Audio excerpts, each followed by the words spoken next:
सत्संग के मां बैठकर कोई बात चलावे और यानी जिस दौरान सत्संग हो रहा हो उस अपराधी आत्मा को 3 लोक नहीं ठोरे। ये परमात्मा की वचन दास एज ए स्पीकर बोल रहा है, एज ए टेप रिकॉर्डर बोल रहा है। आदेश परमात्मा का चल रहा होता है और जो आत्मा अपने परमात्मा के आदेश को ध्यान से नहीं सुनता है उसको अपराधी बताया है। तो इसलिए सत्संग को बहुत महत्व देना चाहिए आपने। हमारी जगत गुरु परमेश्वर है पंथ, दास गरीब लिखत पड़े मेरा नाम निरंजन कंते। अब रामानंद जी के कह है क्या बोले, रे बालक सुन दुर्बुद्धि, ए दुर्बुद्धि बालक, क्योंकि ये सारे सबकी बुद्धि एक जैसी काम कर रही थी।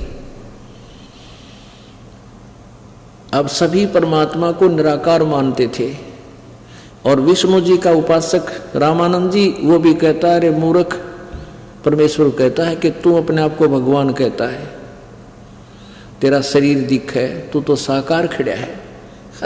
विष्णु जी की मूर्ति रख है और फिर भी भगवान को कहता हो तो निराकार है, दिखाई थोड़ा देता है। रे बालक सुन दुर्बुद्धि घटमट तन आकार, दास गरीब दर्द लगा हो बोले सिरजनहारे। अब गरीबदास जी बता रहे अपने भगवान की महिमा, उनकी कैसे वार्ता हो रही थी कि रामानंद जी को दुख है इस बात का जो भगवान ने अपने आप को भगवान कह दिया। रे बालक सुन दुर्बुद्धि घटमट तन आकार, दास गरीब दर्द लगा जब हो बोले सिरजनहारे। तो कितनी गालियां दी रामानंद ने। तुम मोमन के पालवा, मोमन माने मुसलमान के, तुम मोमन के पालवा तेरा जुल्हे के घर बासे, दास गरीब अज्ञान गति तेरा इतना दृढ़ विश्वास है। तर्क तलु से बोलते ये रामानंद सुरज्ञानी, दास गरीब कुजात है ये आखिर नीच निदान। इतना अभद्र बोले रामानंद जी कि तो कुजात है। कुजात, कुजात माने जिसका निवेना वेरा, इसकी माँ कौन है, इसका बाप कौन है। कहते हैं तू नीच है ना, इसलिए भगवान कहता अपने आप को कुजात, तेरे माँ का बेरा ना, तेरे बाप का बेरा ना, तू एक मुसलमान के घर में, मोमन के घर तेरा तू पाला गया, दुल्हे के घर में, और भगवान का अपने आप ना।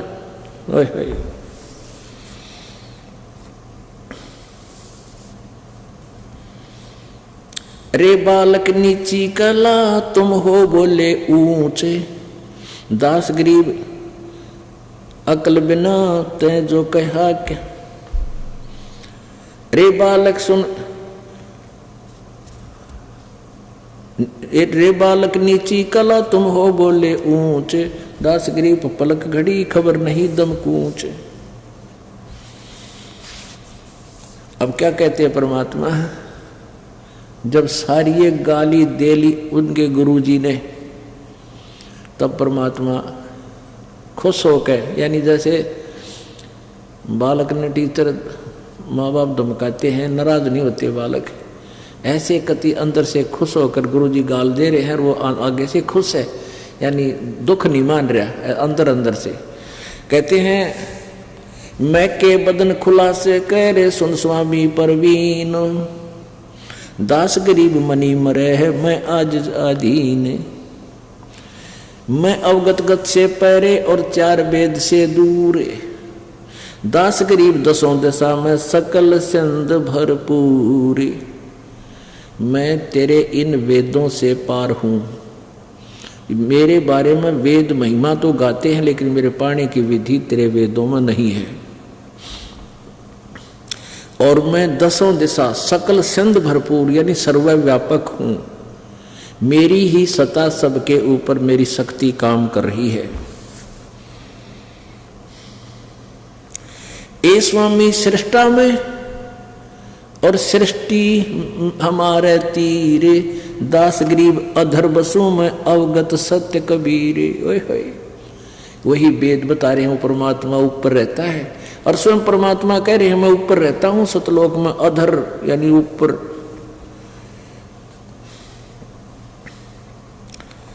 ए स्वामी सृष्टा में अब 5 वर्ष का बालक ये बात बोल रहे, और वो मैं ऋषि पाक रहा 104 साल का। जब परमात्मा 5 वर्ष की लीला में शरीर दिखा रहे थे तो रामानंद जी 104 वर्ष के बूढ़े हो रहे थे, और 104 वर्ष में तो उसने अपने आप को भगवान मान लिया था। सारी दुनिया उनका समर्थन कर रही, सब उनको प्रणाम करे कि ये तो महर्षि से बड़े महर्षि। और वो 5 वर्ष का बालक ये बोल रहा है कि ए स्वामी सृष्टा में, सृष्टा माने सारी सृष्टि का रचनहार, और सृष्टि मेरे तीर, ये पूरे सभी ब्रह्मांड मेरे ही आधार हैं, और दास गरीब अधर बसूं ऊपर रहता हूं, अवगत सत्य कबीर। ओए होए, मेरे बारे में कोई नहीं जानता, जैसे किसी जिसकी गति को कोई नहीं जानता वो मैं ऊपर रहता हूं, और मैं सत कबीर हूं।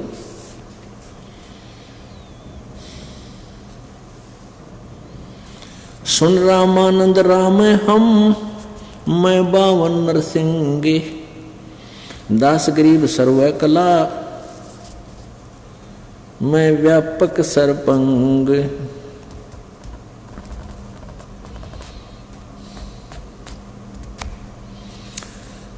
सुन रामानंद राम मैं, और मैं 52 नरसिंह, वो 52 बनकर मैं आया था विष्णु को, तो वैसे मैं तो दे रखा है।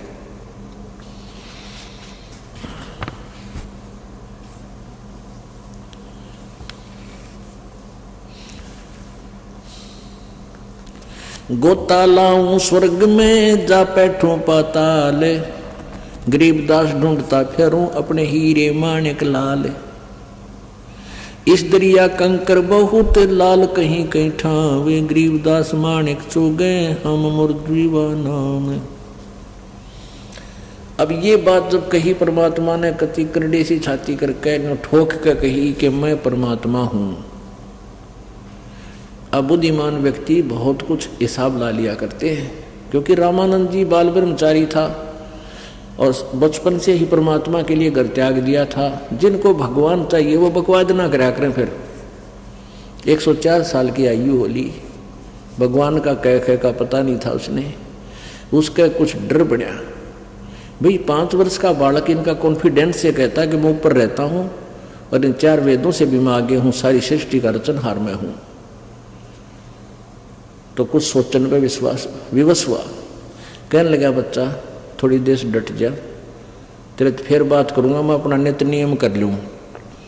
वो प्रतिदिन की क्रिया में कर्मकांड करता था, एक काल्पनिक विष्णु जी की मूर्ति बनाता था। जैसे कर्मकांड में कैसे करते हैं, मूर्ति पत्थर की या पीतल की मूर्ति हो भगवान विष्णु की, ठाकुर जी की, और उसका श्रृंगार कराया करें सारा। पुराने कपड़े उतार देंगे, धोती कुर्ता कपड़ा छोटे छोटे वाले इतने, और ऊपर मुकुट, एक मणिये की कंठी माला।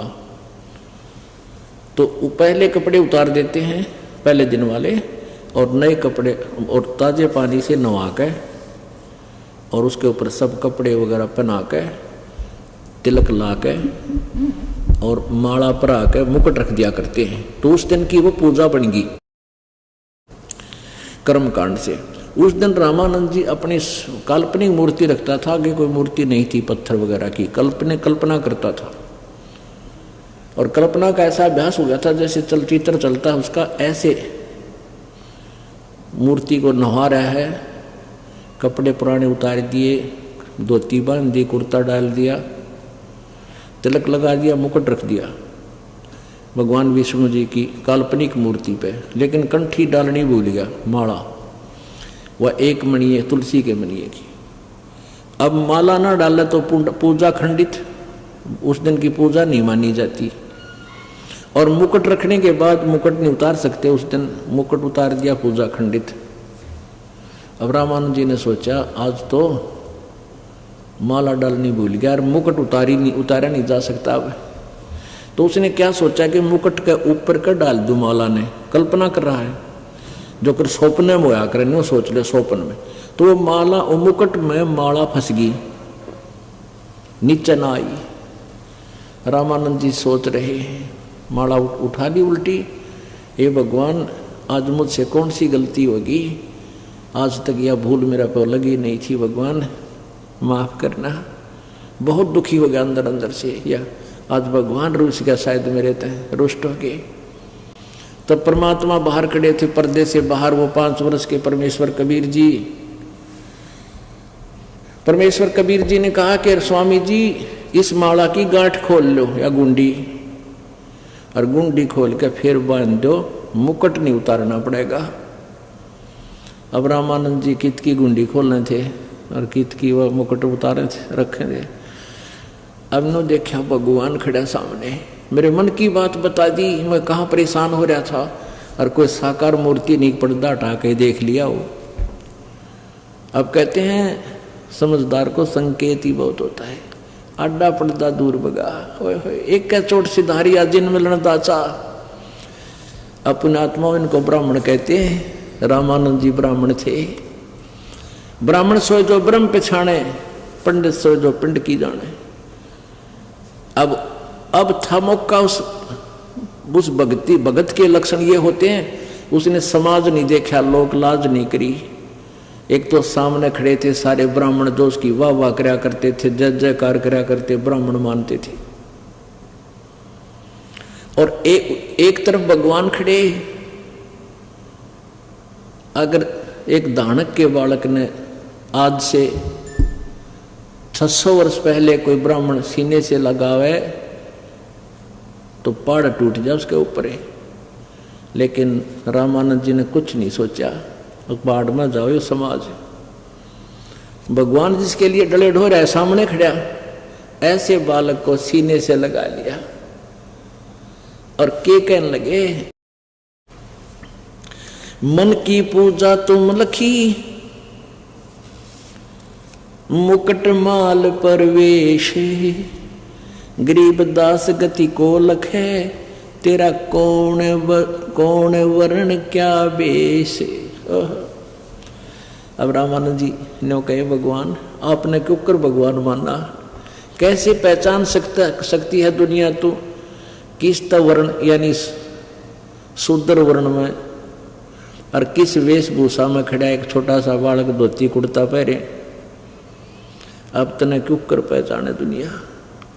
मन की माला मन की पूजा तुम लखी, तुमने जानी, और मुकुट माल परवेश। गरीबदास जी कहते हैं, रामानंद जी ने बोले, गरीबदास गति कौन लखे, तेरा कौन वर्ण के भेष। सीने से लगा लिया। अपने आत्माओं परमात्मा ने, वो सारे खड़े थे ना, सुन रहे थे प्रवचन, सबकी फड़क निकालनी थी।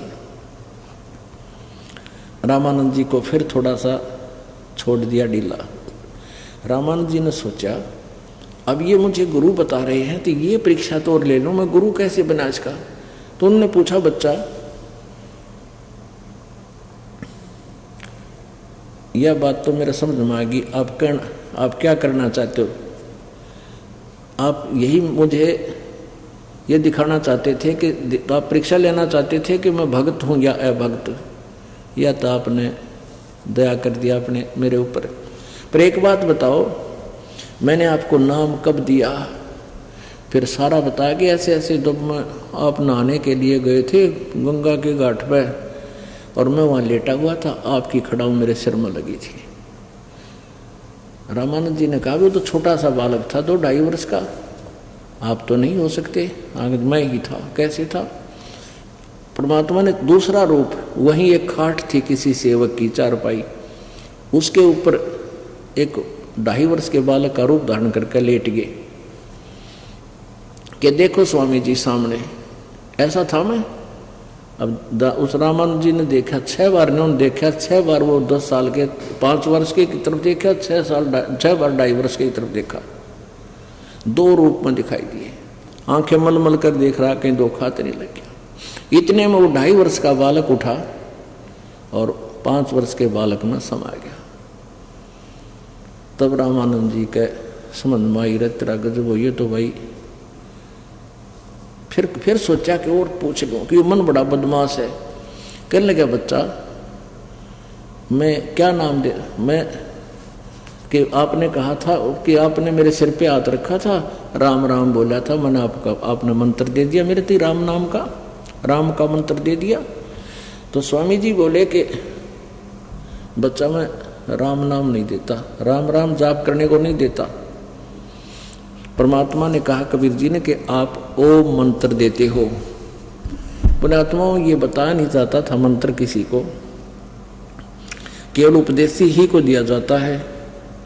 उसको कहा जाता था, अब भी कहा जाता है कि तू किसी को और को नहीं बताना।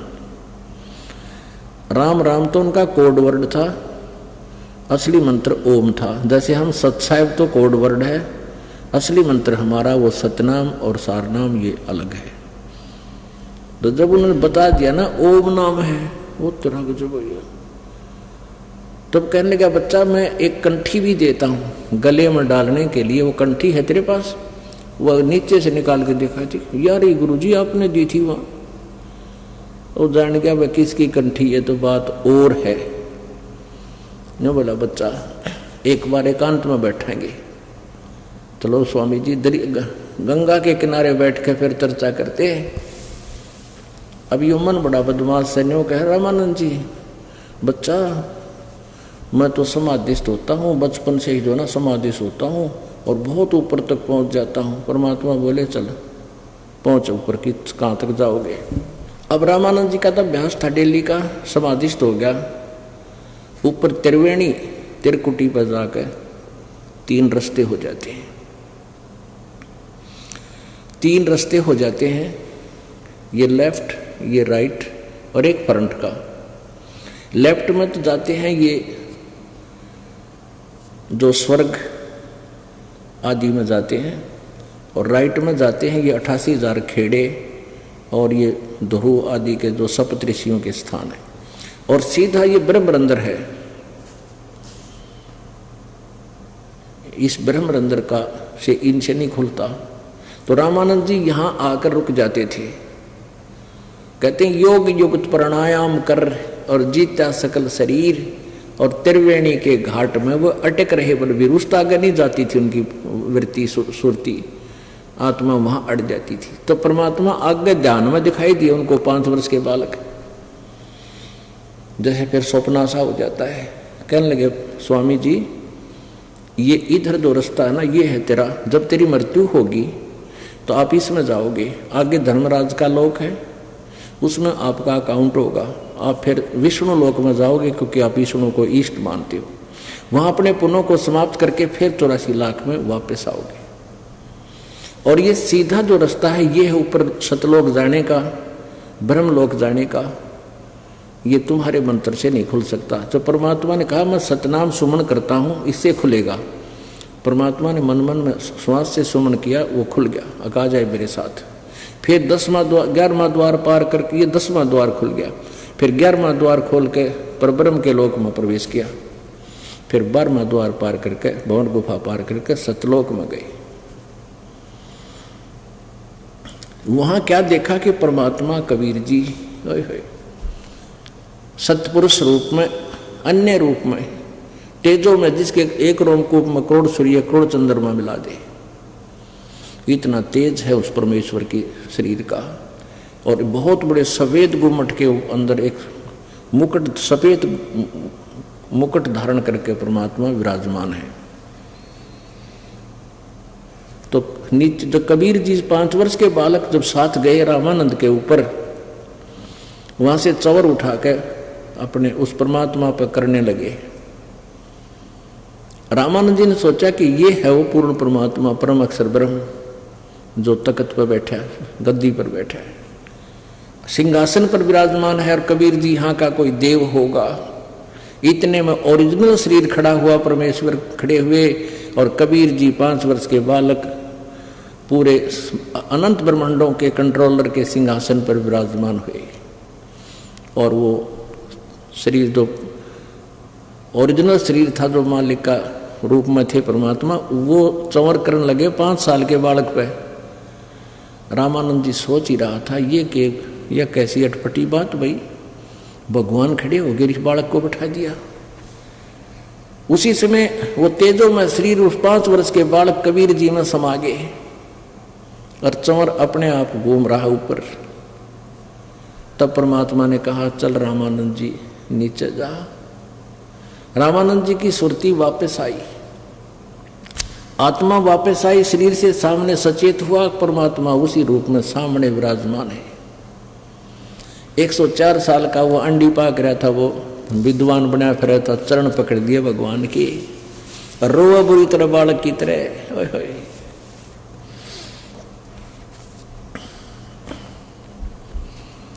सतलोक कर देख कर जाना प्रभु का भेवे, गरीबदास ये दुल्हा है सब देवन का देवे। ओए होए। परम यानी सतलोक को देखकर जाना परमात्मा परम प्रभु का भेद। और वो कहता है, रामानंद जी कहते हैं ये दुल्हा, जिसने दुल्हा कहेंगे तो भाई सब देवन का देव। तावा चित चक्रित भया, तावा चित चक्रित भया, देख फजल दरबारे, गरीबदास सजदा किया हम पाए दीदारे। अब वो महर्षि पाक रहा था 104 साल का विद्वान, क्या कहते हैं कबीर परमेश्वर जी को 5 वर्ष के बालक को, तुम स्वामी में बाल बुद्धि और भरम कर्म किया नासे, गरीबदास निज ब्रह्म तुम मेरा हो गया दृढ़ विश्वास। तहाँ वहां चित चक्रित भया, देख फजल दरबार, उस न्याकारी के सचेत भगवान के दरबार को देखकर मन चक्र काट गया। और कहते हैं 100 बार ने सजदा किया हम पाए दीदार, गरीबदास निज ब्रह्म तुम, हे कबीर जी आप तो पूर्ण परमात्मा है, वास्तविक भगवान है, अब मेरा हो गया दृढ़ विश्वास। सुन बेसुन से तुम परे, उर से हमर तीर, दास गरीब सर्वंग में ये अवगत सत कबीर। बोलत रामानंद जी सोन कबीर करतारे, गरीब दास सब रूप में है तुम ही बोलने हारे। तुम साहेब तुम संत हो, तुम सतगुरु तुम हंस, गरीबदास तुम रूप बिना और न दूजा अंश। रामानंद जी कह रहे ठोक कह के भगवान आप पे हो जो कुछ हो, तुम ही परमात्मा हो, तुम ही एक संत हो, और तुम ही एक और वास्तव में भक्त और दास की लीला आप ही कर रहे हो। मैं भक्ता मुक्ता भया। ओए होए। 104 साल का मैं ऋषि ने कहा मैं आपका भक्त, और मेरा टंटा कट गया, मैं मुक्त हो गया। मैं भक्ता मुक्ता भया, किया कर्म कुंदना से, गरीबदास अवगत मिले या मिटगी मन की बांस। दोहू ठोर है एक तू, भया एक से दो। दोहू ठोर है एक तू, भया एक से दो। गरीबदास हम कारणे तुम आए हो मगजोए। ओए होए होए। पुणात्मा वह वेद वाली बात यहाँ आ गई। वेद प्रमाण दे रहे हैं, ऋग्वेद मंडल नंबर 9 सूक्त नंबर 86 मंत्र नंबर 26-27 और ऋग्वेद मंडल नंबर 9 सूक्त नंबर 82 का 1, 2, 3। ऋग्वेद मंडल नंबर 9 सूक्त नंबर 20 का मंत्र 1। इसमें स्पष्ट है कि वो परमात्मा वहां से गति करके आता है, अपनी श्रेष्ठ आत्माओं को मिलता है, उनको ज्ञान देने के उद्देश्य से वो परमात्मा वहां आता है।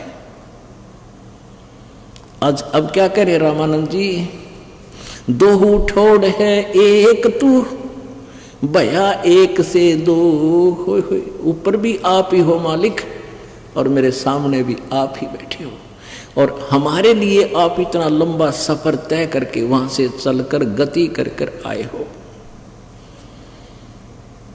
दो ठोड़ है एक तू, भया एक से दो, गरीबदास हम कारणे तुम आए हो मगजोए। बोलो सतगुरुदेव जय। परमपिता परमात्मा पूर्ण ब्रह्म सारी सृष्टि के रचनहार कबीर साहेब कबीर जी, ये वही परमात्मा है जो काशी शहर में सन 1398 में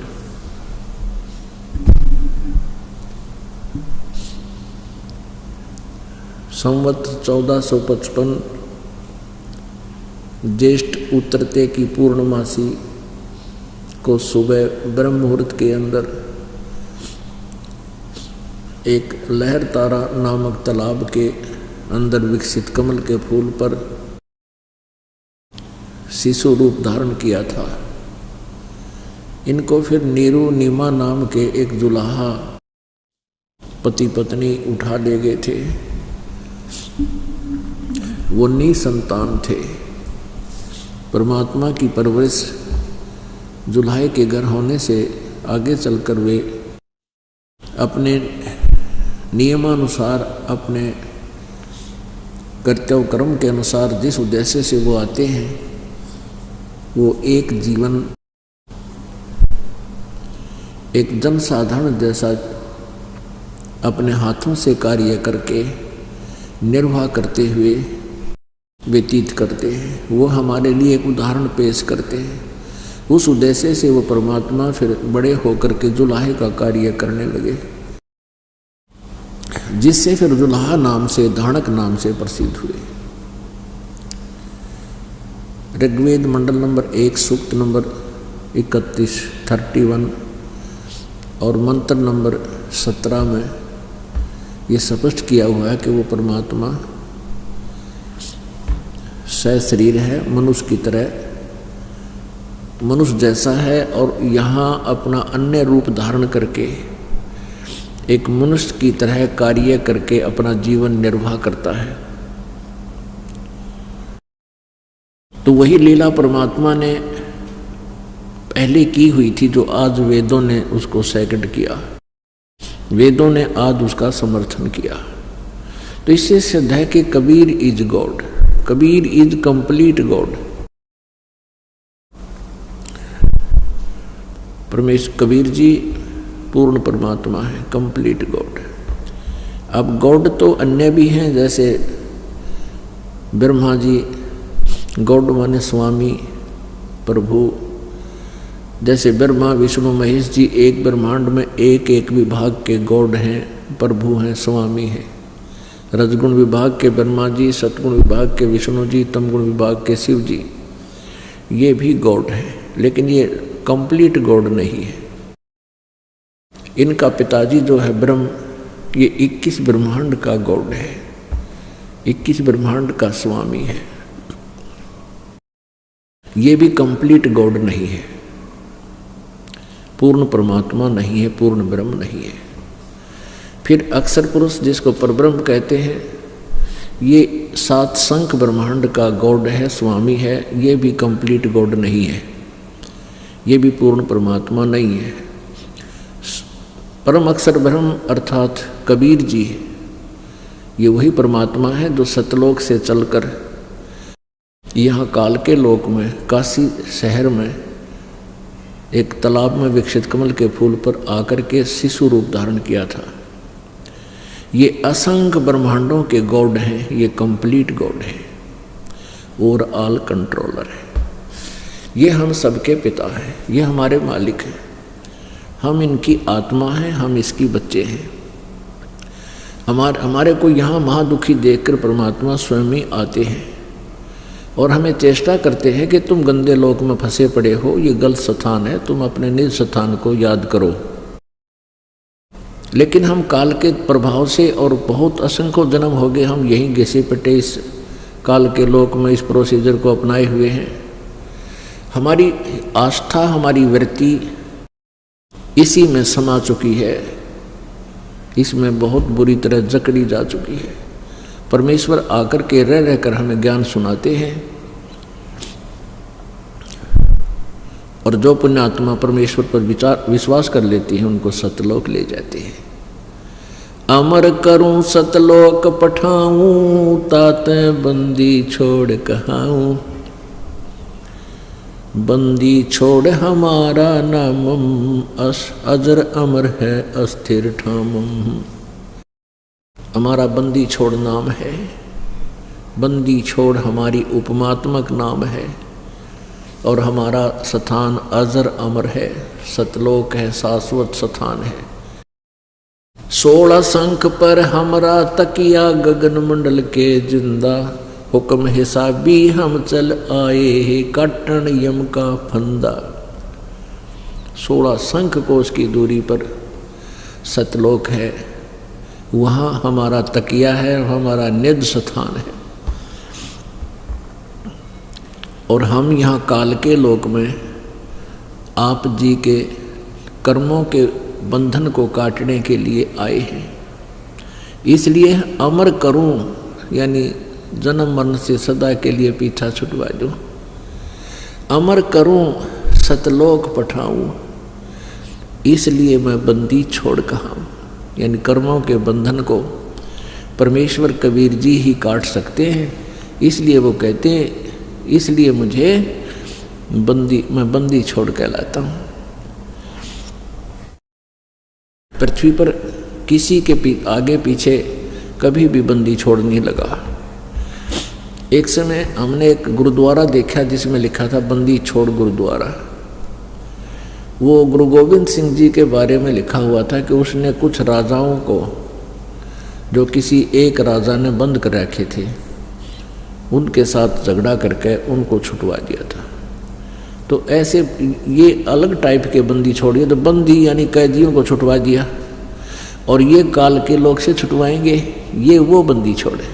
तो इसलिए थोड़ा डिफरेंशिएट करना पड़ता है।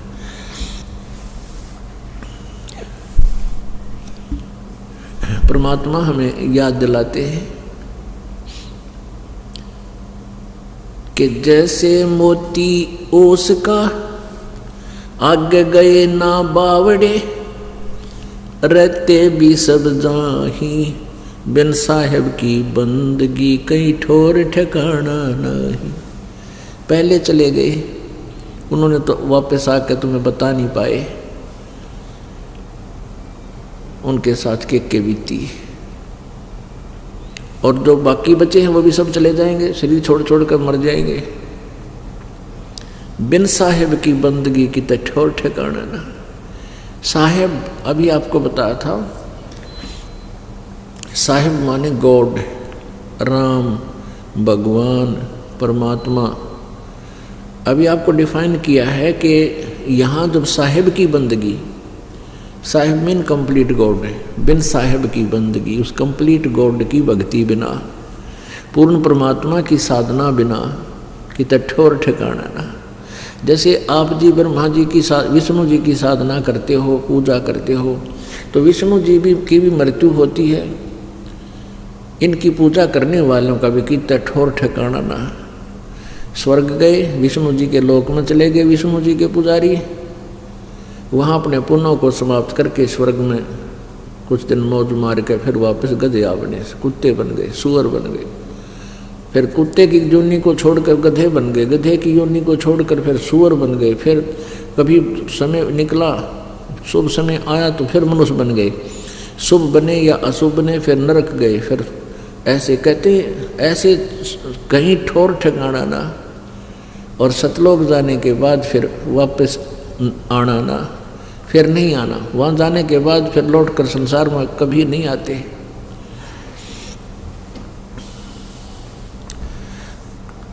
गीता जी, श्रीमद् भगवत गीता अध्याय नंबर 15 के श्लोक नंबर 1 से 4 में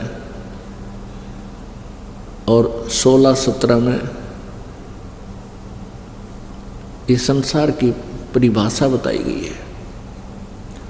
और ब्रह्म सर्वब्रह्म सर्वपुरुष कहो, अक्षर पुरुष अक्षर ब्रह्म कहो, और परम अक्षर ब्रह्म या पूर्ण ब्रह्म कहो, कंप्लीट गॉड कहो। इन सब का विस्तृत यानी कोड वर्डों में संक्षिप्त ज्ञान है, और विस्तृत ये दास बताएगा, क्योंकि कोड वर्डों को, सांकेतिक शब्दों को तत्वदर्शी संत ही विस्तार से बता सकता है। तो वो कृपा इस दास पर परमेश्वर कबीर जी ने, मेरे गुरुदेव जी ने वह कर दी, जो सदग्रंथों के गुढ़ रहस्य को विस्तार से ये दास आपके समक्ष रह कर बताता रहता है। तो इसमें तीन परमात्मा, ब्रह्म, अक्षर ब्रह्म, परम अक्षर ब्रह्म, यानी क्षर पुरुष, अक्षर पुरुष, परम अक्षर पुरुष, इनकी विस्तृत जानकारी है। अब जैसे कोई ब्रह्म की पूजा करता है, ब्रह्म की भी मृत्यु है। गीता जी अध्याय नंबर 4 के श्लोक नंबर 5 और 9 में गीता ज्ञानदाता ब्रह्म श्री कृष्ण जी में प्रवेश करके कहता है ये काल कि अर्जुन तेरे और मेरे बहुत जन्म हो चुके, तू नहीं जानता। अध्याय नंबर 2 के श्लोक नंबर 12 में यही व्याख्या की है।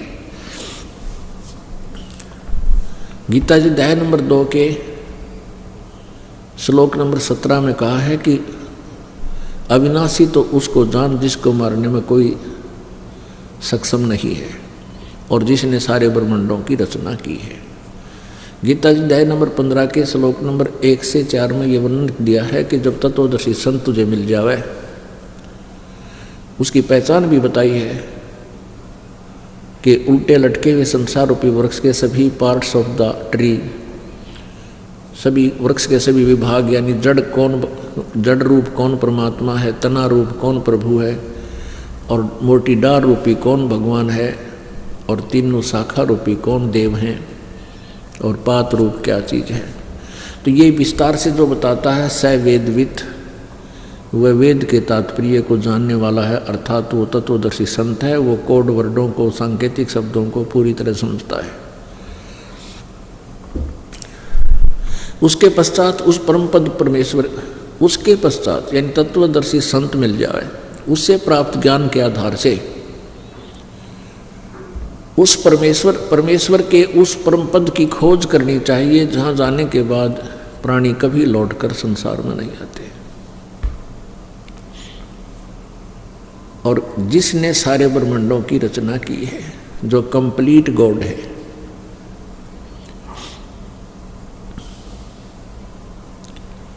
गीता जी अध्याय नंबर 15 के 16-17 में 3 प्रभु बताए, एक सरपुरुष एक अक्षर पुरुष। ये 16वें श्लोक में 15वें अध्याय के, इसमें वर्णन किया है कि ये 2 प्रकार के भगवान हैं, एक सरपुरुष एक अक्षर पुरुष। और ये दोनों इनके लोकों में, इस सरपुरुष के यानी ब्रह्म के 21 ब्रह्मांडों में, अक्षर पुरुष यानी परब्रह्म के 7 संग ब्रह्मांडों में सभी प्राणी नाशवान हैं, और ये स्वयं भी नाशवान है। अब कैसे, जैसे श्री शंकर भगवान भी नाशवान है।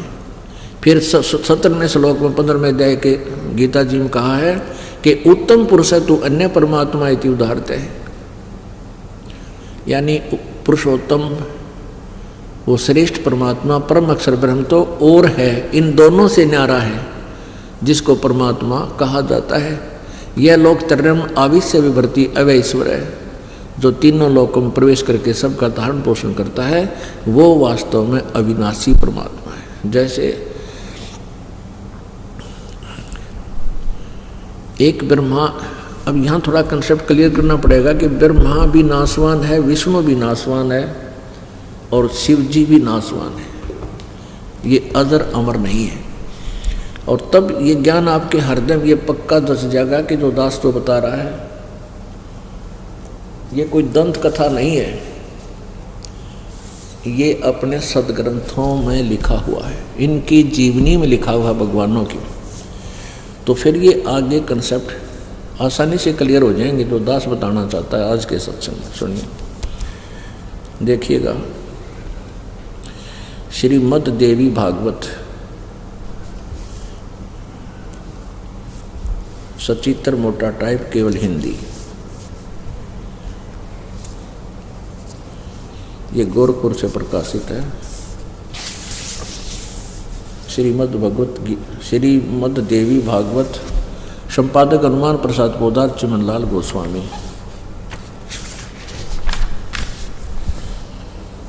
प्रकाशक हैं, मुद्रक हैं गीता प्रेस गोरखपुर, गोविंद भवन कार्यालय, कोलकाता का संस्थान। इसके 123 पृष्ठ पर देखेंगे। तीसरा स्कंद, संक्षिप्त देवी भागवत, तीसरा स्कंद, 123 नंबर पृष्ठ पर। अब यहाँ देखिएगा, भगवान विष्णु जी अपनी माता दुर्गा की स्तुति कर रहे हैं। तुम शुद्ध स्वरूपा हो, ये सारा संसार तुम्हीं से उद्भासित हो रहा है। मैं, ब्रह्मा और शंकर, हम सभी तुम्हारी कृपा से विद्यमान है। हमारा, विष्णु जी कह रहे, हमारा आविर्भाव माने जन्म और तिरोभाव माने मृत्यु हुआ करता है। हमारा तो जन्म और मृत्यु होता है, केवल तुम ही नित्य हो, जगत जननी हो, प्रकृति और सनातनी देवी हो। सिद्ध हो गया, ब्रह्मा विष्णु महेश नासवान है। शंकर भगवान बोले, देवी यदि महाभाग विष्णु तुम ही से प्रकट हुए हैं, तो उनके बाद उत्पन्न होने वाले ब्रह्मा भी तुम्हारे ही बालक हुए। फिर मैं तमोगुणी लीला करने वाला शंकर क्या तुम्हारी संतान नहीं हुआ? अर्थात मुझे भी उत्पन्न करने वाली तुम ही हो शिवे। संपूर्ण संसार की सृष्टि करने में तुम बड़ी चतुर हो। इस संसार की सृष्टि स्थिति और संहार में तुम्हारे गुण सदा समर्थ हैं। उन्हीं तीनों गुणों से उत्पन्न हम, यानी ब्रह्मा विष्णु एवं शंकर, रजगुण ब्रह्मा, सद्गुण विष्णु, तमगुण शंकर, नियमानुसार कार्य में तत्पर रहते हैं। इससे ये कंसेप्ट हो गया क्लियर कि ब्रह्मा विष्णु महेश तीनों नासवान हैं, इनकी जन्म मृत्यु होती है। अपने आत्मा, एक ब्रह्मा की आयु है, इसका एक दिन, एक ब्रह्मा जी की आयु की काउंटिंग करते हैं, कैलकुलेशन। 100 वर्ष की आयु है, वो 100 वर्ष किस प्रकार बनते हैं? एक वर्ष, एक दिन ब्रह्मा जी का 1008 चतुर्युग का होता है। इसको लमसम 1000 चतुर्युग कहते हैं। इतनी ही रात्रि और 30 दिन रात का महीना, 12 महीने का एक वर्ष, और ऐसे बने हुए 100 वर्षों की ब्रह्मा जी की आयु हो तरह की। एक चतुर्युग में 43,20,000 वर्ष होते हैं। सतयुग, त्रेता, द्वापर, कलयुग, ये 4 युग होते हैं, और इतने 43,20,000 वर्ष, और ऐसे 1008 चतुर्युग, 1000 मान कर चलो, इतने दिन और इतनी ही रात उसकी, और 30 दिन रात का महीना, 12 महीने का एक वर्ष, और 100 वर्ष की आयु ब्रह्मा जी की। ब्रह्मा जी से 7 गुणी अधिक आयु है श्री विष्णु जी की। विष्णु जी से 7 गुना अधिक आयु है शंकर जी की, तमगुण शिव जी की। काल के इन तीनों पुत्रों की ऐसी आयु है। फिर जब 70,000 तमगुण शंकर यानी शिव जी मर लेंगे, इनकी मृत्यु हो जाएगी, तब एक काल मरेगा, ब्रह्म मरेगा, एक ब्रह्मांड का विनाश हो जाएगा। और ये जो अवधि है, ये युग होगा उस अक्षर पुरुष का। ये एक युग होगा अक्षर पुरुष का, जो 7 संग ब्रह्मांड का स्वामी है। अब एक ऐसे बने हुए 1000 युग की, 1000 युग का उस अक्षर पुरुष यानी परब्रह्म का दिन, इतनी ही रात्रि, ओए होए, और 30 दिन रात का एक महीना, 12 महीने का एक वर्ष, और ऐसे 100 वर्ष की आयु इस परब्रह्म अर्थात अक्षर पुरुष की। और इसकी भी मृत्यु होए होए। एती उम्र बुलंद मरेगा अंतरे, सतगुरु लगे न कान न भेंटे वो संतरे। यदि आप जी ने इतनी लंबी भी उम्र प्राप्त कर ली तो भी डेथ होगी, तो भी मृत्यु होगी। तो इससे इसलिए कहा है कि वो स्थान और वो साधना तत्वदर्शी संत बतावेंगे। और वो संत ना मिलने के कारण यदि तूने इतनी यहाँ की साधनाएं कर ली, ओम की, ब्रह्म की, और जिससे इतनी लंबी आयु भी प्राप्त कर ली,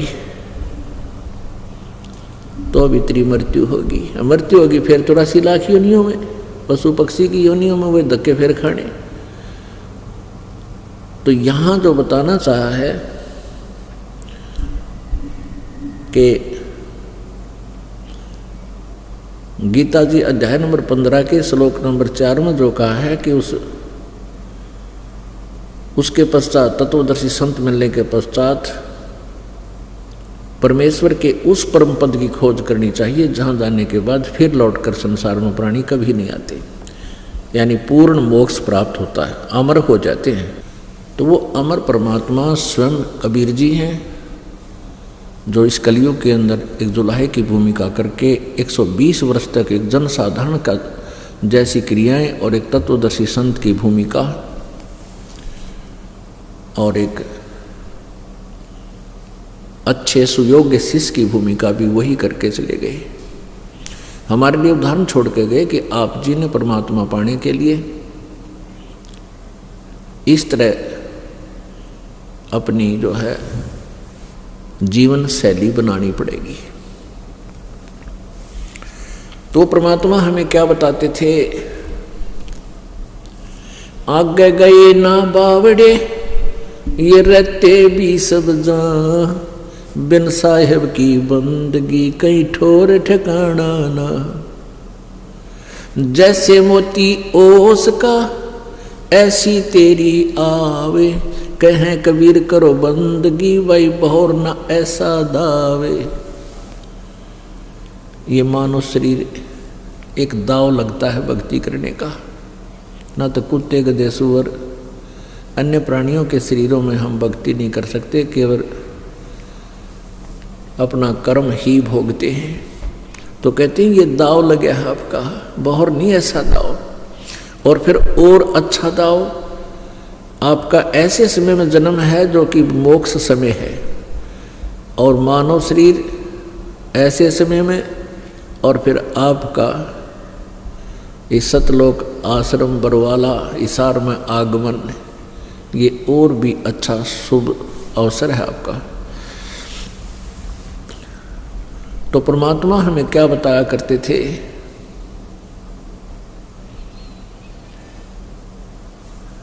कि मानुष जन्म पाके नहीं रटे हरि नाम, जैसे कुआं जल बिना फिर बनवाया क्या काम। मानुष जन्म दुर्लभ है ये मिले न बारंबार, जैसे तरवर से पत्ता टूट गया वो बहुर न लागे डार।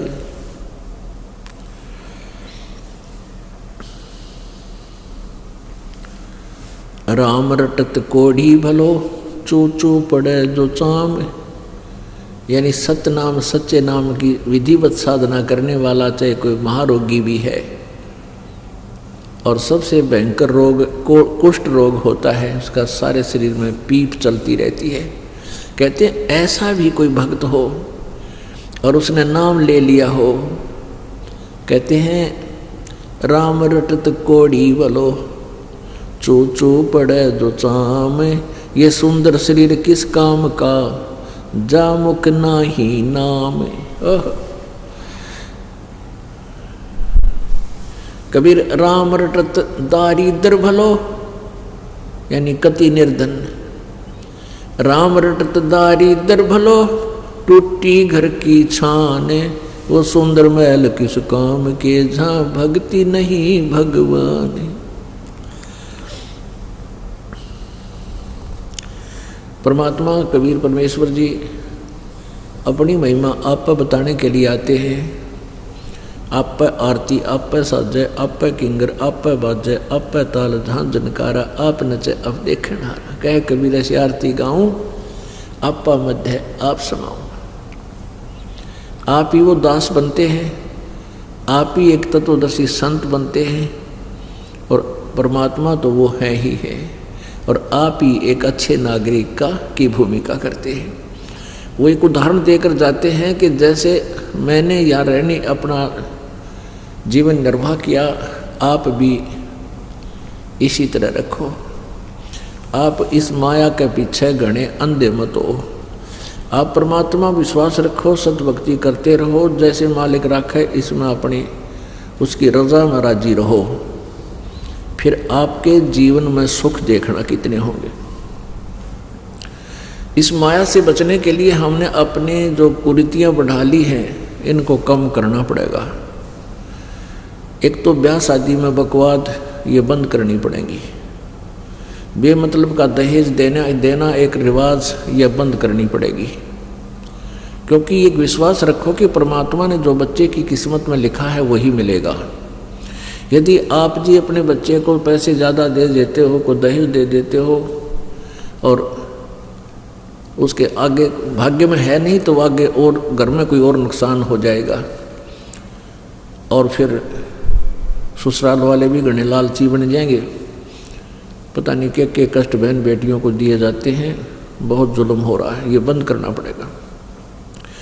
परमात्मा ने सबसे पहला दहेज अपनी बेटी को नाम दिला दो, और जब परमात्मा साथ हो जाएगा अपनी पुत्री के, और फिर देखना उसके सुख।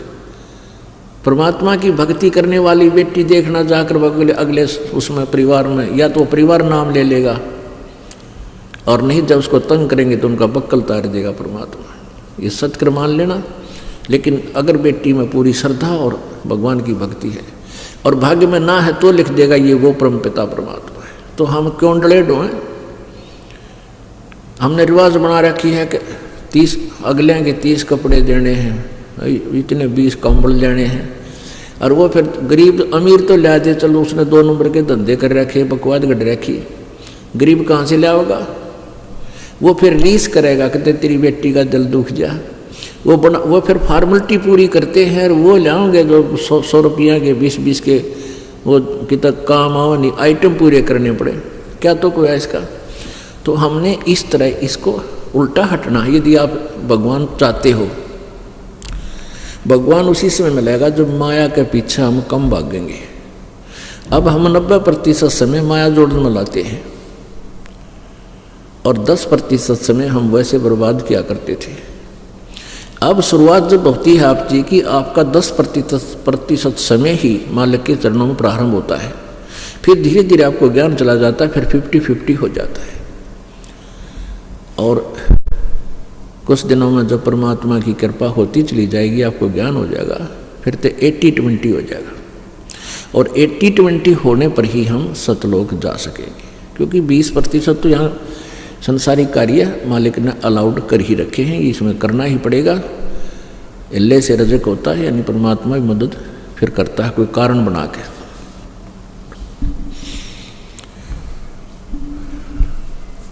तो इस प्रकार हमने परमात्मा को पाने के लिए जिन भी साधनों को अपनाना पड़े वो अपनाने पड़ेंगे, और जिनको त्यागने के आदेश है वो त्यागने ही पड़ेंगे आपने।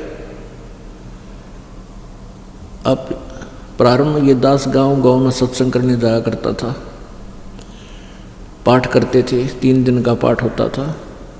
तो कुछ ऐसे इतनी स्पीड पकड़ के बंदी छोड़ के जाते हैं, क्योंकि इतने सुख दिए भगवान ने अपने बच्चों को, तो इतने पाठ हो गए कि डेली पाठ हो गया। शुरुआत में कुछ दिनों के बाद, यानी प्रतिदिन 1 पाठ का भोग लगता था, तो अगले गांव में हम पहुंच जाते थे। वहाँ प्रारंभ उसी दिन पहुंच जाते थे, नेक्स्ट दिन हम स्टार्ट करते थे, प्रकाश करते थे। तो उन कंटिन्यू दिनों में वो होली दिवाली भी होली भी आ जाती, दिवाली भी आती।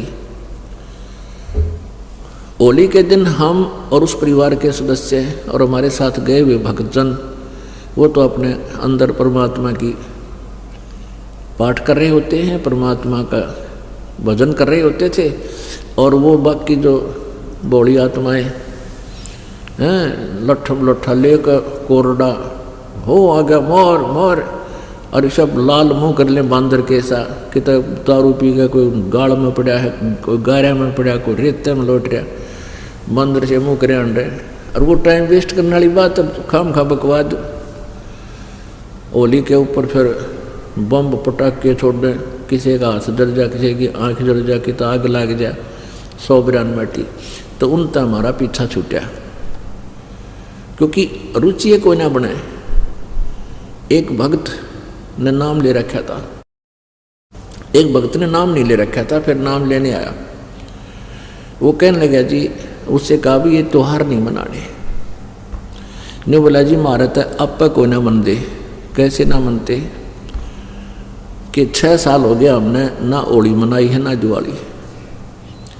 ऐसी घटना घटती है त्योहार के आसपास, या तो कोई बटेऊ मर जाएगा, या बहन मर जाती है, या घर में कोई घर का ही सदस्य की मृत्यु हो जाती है। 6 साल हो गए हमारा दिवाली नहीं मनाई। तो यहाँ परमात्मा कहते तुम इन फिर बकवादा हम पाए क्यों? तो ऐसे बूढ़े लोग में आज लड़का हुआ खुशी मनाई, साल पाछा मर गया टक्कर मारी, क्या की खुशी मनावे?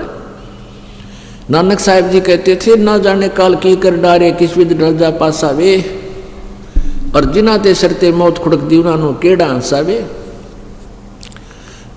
एक विवाह की दास्तां पेपर में, न्यूज़पेपर में आई थी।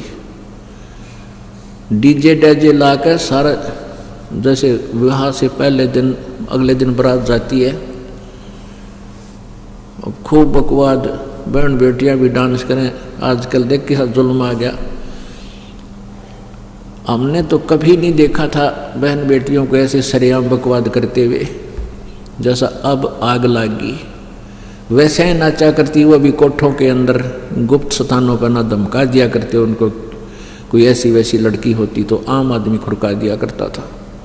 और आज बाप भी नाचे, माँ भी नाचे, और जवान बेटियां बकवाद करें वहीं सरेआम गली में, तो कैसा जुल्म हो गया। ऐसे वो शाम ने तो डीजे बाजे और सारी बकवाद करें, वो भी पेपर मारी। और अगले दिन वो कलानौर के पास जाकर रोहतक से बारात गई थी। वो दूल्हे वाली गाड़ी किसी 4 व्हीलर या ट्रक से टकराएगी। वो दूल्हा भी मर गया, 5-7 और मर गए।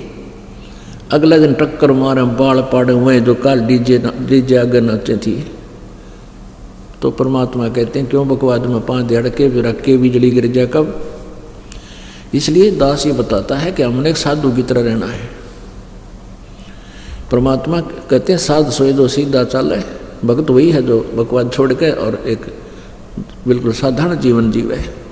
तो नानक साहब जी कहते हैं ना जाने काल के कर डारे, और किस विधि ढल जा पासा वे, जिना ते सरते मौत खुड़क दी उन्होंने केड़ा हंसावे।